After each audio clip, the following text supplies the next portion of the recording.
नार्वेकर यांनी 3 आठवड्याचा वेळ मागितला होता सर. सिंघवी असं म्हटले की एकाच आठवड्याचा द्या, वेळ वाढवून मागणं हे कायमचंच आहे असं देखील म्हटलं. हो, पण तुषार मेहता नार्वेकरांच्या वकिलांनी अशी हमी दिली आहे की 31 जानेवारीला पूर्णपणे सुनावणी बंद होईल, फक्त जजमेंट रिझर्व्ह होईल आणि त्यांना 3 आठवड्याचा वेळ पाहिजे जजमेंट लिहायला. त्याच्यात डॉक्टर सिंघवींचं म्हणणं होतं की त्यांना 1 आठवड्याचाच वेळ देण्यात यावा, पण सुप्रीम कोर्टाने त्यांना 15 दिवसाचा वेळ अजून वाढीव दिलेला आहे. परत मी एकच म्हणतो की त्यावेळेस पक्ष आणि चिन्हाचा शिवसेनेसंबंधीचा इलेक्शन कमिशनचा निर्णय झाला होता. आता राष्ट्रवादी पक्ष आणि चिन्हाचा इलेक्शन कमिशनचा निर्णय कधीही अपेक्षित आहे. तर जरी हा वेळ आपल्याला थोडा वाटतोय वाढवून दिलेला, पण ह्याच्यात नार्वेकरांचा असा फायदा होऊ शकतो की जर पक्ष आणि चिन्हासंबंधी इलेक्शन कमिशननी निर्णय दिला तर त्याचा आधार ते वापरू शकतील, जसं शिवसेनेसंबंधी त्यांनी वापरला होता. त्यामुळे हा वेळ त्यांना मिळणं खूप महत्वपूर्ण आहे आणि तो आज कोर्टाने त्यांना दिलेला आहे. काय वाटतं, पहिल्यांदा इलेक्शन कमिशनचा निर्णय येऊ शकतो सर? हो, इलेक्शन कमिशननी बघा 8 डिसेंबरला त्यांचा निर्णय रिझर्व्ह ठेवला होता आणि 1 ते 1.5 महिन्यात तो येणार. आता कधीही तो अपेक्षित आहे, आज पण तो येऊ शकतो किंवा ह्या आठवड्यात कधीही येऊ शकतो. तर त्याचाच आधार नार्वेकर वापरू शकतात असं एक हे आहे की त्याचा आधार ते वापरू शकतील आणि मग त्यांनी राष्ट्रवादी संबंधीचं, जसं शिवसेनेसंबंधीचा त्यांनी आधार वापरला होता पक्ष आणि चिन्हाचा, तसंच इलेक्शन कमिशनच्या राष्ट्रवादीचा निर्णय त्याचाच आधार नार्वेकर हे वापरू शकतील आणि त्यांचं जजमेंट 15 फेब्रुवारीच्या आत किंवा 15 फेब्रुवारीला त्यांना द्यावंच लागेल.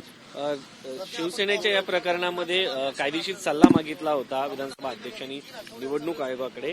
राष्ट्रवादीच्या प्रकरणामध्ये असा काही सल्ला मागितलेला हो, तसा सल्ला त्यांनी राष्ट्रवादीच्या प्रकरणात पण मागितलेला आहे आणि त्यांना तो राष्ट्रवादीची घटना वगैरे दिली गेलेली आहे. पण आता इलेक्शन कमिशन राष्ट्रवादीच्या पक्ष आणि चिन्हाचाच निर्णय कधीही देऊ शकतं. त्यामुळे तो निर्णय आल्यावर हा निर्णय राहुल नार्वेकर आधार घेणारच, त्याचा जो काय तो निर्णय असेल, आणि मग त्यांचा 15 फेब्रुवारीला निर्णय आहे.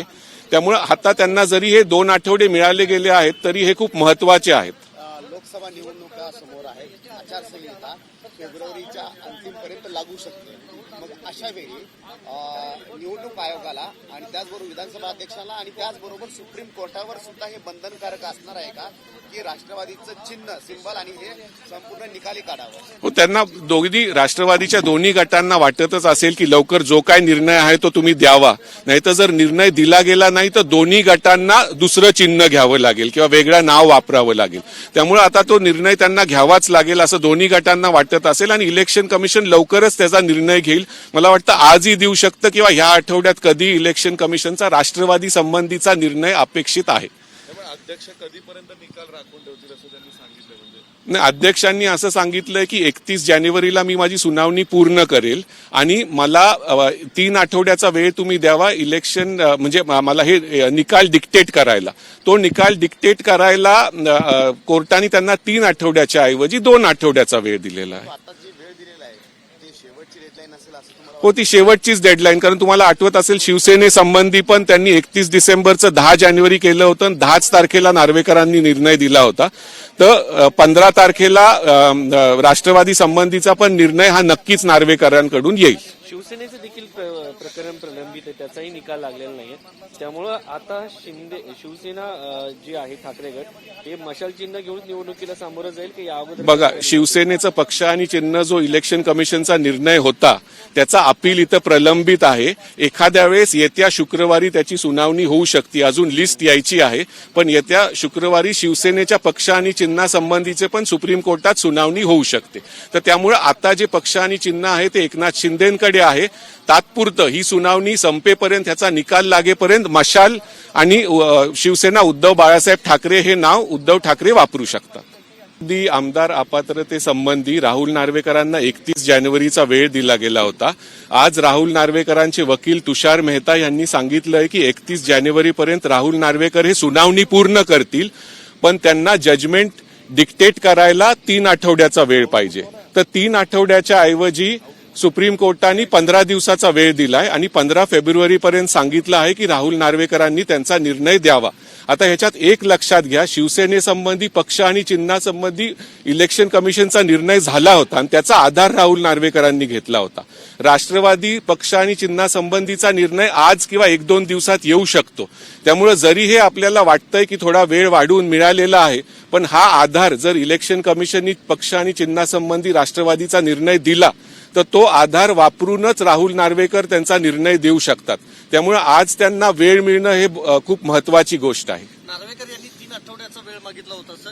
सिंघवी असं म्हटले की एकाच आठवड्याचा द्या, वेळ वाढवून मागणं हे कायमचंच आहे असं देखील म्हटलं. हो, पण तुषार मेहता नार्वेकरांच्या वकिलांनी अशी हमी दिली आहे की 31 जानेवारीला पूर्णपणे सुनावणी बंद होईल, फक्त जजमेंट रिझर्व्ह होईल आणि त्यांना 3 आठवड्याचा वेळ पाहिजे जजमेंट लिहायला. त्याच्यात डॉक्टर सिंघवींचं म्हणणं होतं की त्यांना 1 आठवड्याचाच वेळ देण्यात यावा, पण सुप्रीम कोर्टाने त्यांना 15 दिवसाचा वेळ अजून वाढीव दिलेला आहे. परत मी एकच म्हणतो की त्यावेळेस पक्ष आणि चिन्हाचा शिवसेनेसंबंधीचा इलेक्शन कमिशनचा निर्णय झाला होता. आता राष्ट्रवादी पक्ष आणि चिन्हाचा इलेक्शन कमिशनचा निर्णय कधीही अपेक्षित आहे. तर जरी हा वेळ आपल्याला थोडा वाटतोय वाढवून दिलेला, पण ह्याच्यात नार्वेकरांचा असा फायदा होऊ शकतो की जर पक्ष आणि चिन्हासंबंधी इलेक्शन कमिशननी निर्णय दिला तर त्याचा आधार ते वापरू शकतील, जसं शिवसेनेसंबंधी त्यांनी वापरला होता. त्यामुळे हा वेळ त्यांना मिळणं खूप महत्वपूर्ण आहे आणि तो आज कोर्टाने त्यांना दिलेला आहे. काय वाटतं, पहिल्यांदा इलेक्शन कमिशनचा निर्णय येऊ शकतो सर? हो, इलेक्शन कमिशननी बघा 8 डिसेंबरला त्यांचा निर्णय रिझर्व्ह ठेवला होता आणि 1 ते 1.5 महिन्यात तो येणार. आता कधीही तो अपेक्षित आहे, आज पण तो येऊ शकतो किंवा ह्या आठवड्यात कधीही येऊ शकतो. तर त्याचाच आधार नार्वेकर वापरू शकतात असं एक हे आहे की त्याचा आधार ते वापरू शकतील आणि मग त्यांनी राष्ट्रवादी संबंधीचं, जसं शिवसेनेसंबंधीचा त्यांनी आधार वापरला होता पक्ष आणि चिन्हाचा, तसंच इलेक्शन कमिशनचा राष्ट्रवादीचा निर्णय आहे त्याचाच आधार नार्वेकर हे वापरू शकतील आणि त्यांचं जजमेंट 15 फेब्रुवारीच्या आत किंवा 15 फेब्रुवारीला त्यांना द्यावंच लागेल. शिवसेनेच्या या प्रकरणामध्ये कायदेशीर सल्ला मागितला होता विधानसभा अध्यक्षांनी निवडणूक आयोगाकडे. राष्ट्रवादीच्या प्रकरणामध्ये असा काही सल्ला मागितलेला आहे? हो, तसा सल्ला त्यांनी राष्ट्रवादीच्या प्रकरणात पण मागितलेला आहे आणि त्यांना तो राष्ट्रवादीची घटना वगैरे दिली गेलेली आहे. पण आता इलेक्शन कमिशन राष्ट्रवादीचा पक्ष आणि चिन्हाचाच निर्णय कधीही देऊ शकतं. त्यामुळे तो निर्णय आल्यावर हा निर्णय राहुल नार्वेकर आधार घेणारच, त्याचा जो काय तो निर्णय असेल, आणि मग त्यांचा 15 फेब्रुवारीला निर्णय आहे. त्यामुळे आता त्यांना जरी हे 2 आठवडे मिळाले गेले आहेत तरी हे खूप महत्वाचे आहेत. लोकसभा निवडणुका समोर आहेत, आचारसंहिता फेब्रुवारीच्या अंतिमपर्यंत लागू शकते. मग अशा वेळी निवडणूक आयोगाला आणि त्याचबरोबर विधानसभा अध्यक्षाला आणि त्याचबरोबर सुप्रीम कोर्टावर सुद्धा हे बंधनकारक असणार आहे का की राष्ट्रवादीचं चिन्ह, सिंबल आणि हे संपूर्ण निकाली काढावं? हो, त्यांना राष्ट्रवादीच्या दोन्ही गटांना वाटतच असेल की लवकर जो काय निर्णय आहे तो तुम्ही द्यावा, नाहीतर जर निर्णय दिला गेला नाही तर दोन्ही गटांना दुसरं चिन्ह घ्यावं लागेल किंवा वेगळं नाव वापरावं लागेल. त्यामुळे आता तो निर्णय त्यांना घ्यावाच लागेल असं दोन्ही गटांना वाटत असेल आणि इलेक्शन कमिशन लवकरच त्याचा निर्णय घेईल. मला वाटतं आजही देऊ शकतं किंवा ह्या आठवड्यात कधी इलेक्शन कमिशनचा राष्ट्रवादी संबंधीचा निर्णय अपेक्षित आहे. अध्यक्ष कधीपर्यंत निकाल राखून ठेवतील असं त्यांनी सांगितलं? अध्यक्षांनी असं सांगितलंय की 31 जानेवारीला मी माझी सुनावणी पूर्ण करेल आणि मला 3 आठवड्याचा वेळ तुम्ही द्यावा इलेक्शन म्हणजे मला हे निकाल डिक्टेट करायला. तो निकाल डिक्टेट करायला कोर्टाने त्यांना 3 आठवड्याच्या ऐवजी 2 आठवड्याचा वेळ दिलेला आहे. आता जी वेळ दिलेला आहे ती शेवटची डेडलाईन असेल असं तुम्हाला हो, ती शेवटचीच डेडलाईन. कारण तुम्हाला आठवत असेल शिवसेनेसंबंधी पण त्यांनी 31 डिसेंबरचं 10 जानेवारी केलं होतं आणि 10 तारखेला नार्वेकरांनी निर्णय दिला होता. तर 15 तारखेला राष्ट्रवादी संबंधीचा पण निर्णय हा नक्कीच नार्वेकरांकडून येईल. शिवसेनेचं देखील प्रकरण प्रलंबित आहे, त्याचाही निकाल लागलेला नाहीये. त्यामुळं आता शिवसेना जी आहे ठाकरे गट हे मशाल चिन्ह घेऊन निवडणुकीला सामोरं जाईल की या अगोदर? बघा, शिवसेनेचं पक्ष आणि चिन्ह जो इलेक्शन कमिशनचा निर्णय होता त्याचा अपील इथं प्रलंबित आहे. एखाद्या वेळेस येत्या शुक्रवारी त्याची सुनावणी होऊ शकते. अजून लिस्ट यायची आहे, पण येत्या शुक्रवारी शिवसेनेच्या पक्ष आणि चिन्हासंबंधीचे पण सुप्रीम कोर्टात सुनावणी होऊ शकते. तर त्यामुळे आता जे पक्ष आणि चिन्ह आहे ते एकनाथ शिंदेकडे आहे. तात्पुरतं ही सुनावणी संपेपर्यंत, ह्याचा निकाल लागेपर्यंत मशाल आणि शिवसेना उद्धव बाळासाहेब ठाकरे हे नाव उद्धव ठाकरे वापरू शकतात. एबीपी माझा, उघडा डोळे बघा नीट.